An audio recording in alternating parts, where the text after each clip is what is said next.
Hi, welcome to 15th Century Spinning. Today we're going to have a look at my review of one of my Niddy Noddy spindles. This is a standard medieval spindle stick with a spiral notch. I've previously done a review of my spindle stick that did not have a notch.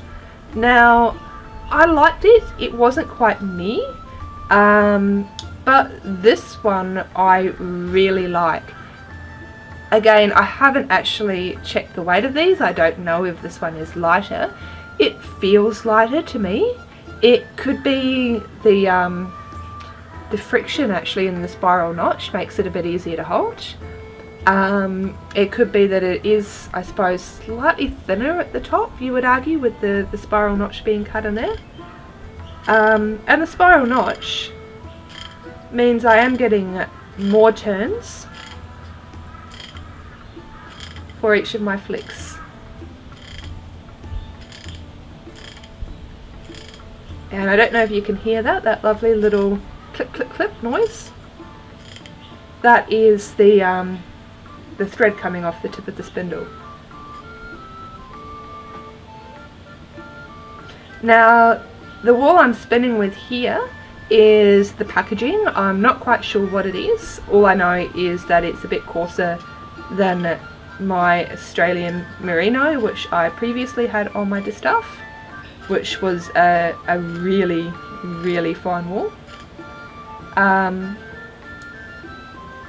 think it's got a little bit of lanolin left in this actually. It's either my fingers have touched something or it's got a bit of lanolin on, because my fingers are actually feeling a bit softer.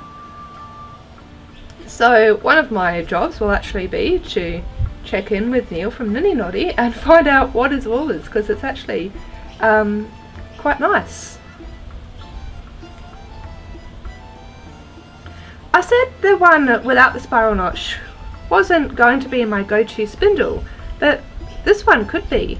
The spiral notch holds it really nicely, and that's it turning back, and it's still actually back spinning. The spiral notch is catching on the wool, probably because of the coarseness, but back spinning, even it's holding on, which I've never had with a spindle before. Okay, half hitch, there we go. Half hitch holds really firmly. I wouldn't bother, to be honest. Like some of my other spindles with spiral notches, I will put a half hitch on them sometimes if I'm doing suspended spinning.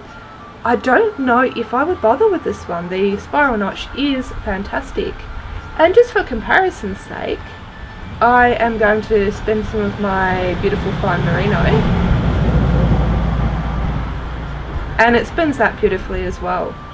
I really like the spindle. And I know I sound a bit surprised, because the last one I liked, but it didn't really suit me that well. This one is beautiful.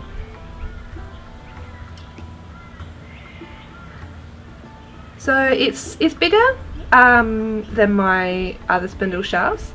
It's a bit fatter up here, which means my spindle wool sits comparatively lower to the belly of the spindle.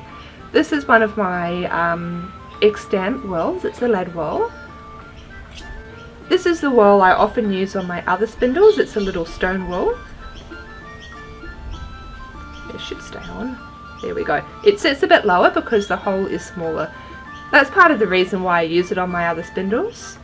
I did not like this wool on the first spindle I demoed, the shaft without the spiral notch. It's okay on this one, but I think the wool is too light for the spindle. And you know what? I can use my lead ones on this because they actually do fit. Neil was concerned that they might sit a little bit too high, and they do sit higher than on the ones that he custom made for me, but that works pretty well. And just to give us an idea, you could use that as a long suspension spindle as well. So Link will be in the description to Niddy Noddy, but that is my thoughts on this spindle. Everyone's different. If you've used one of his spindles, feel free to tell me in the comments what you thought of it.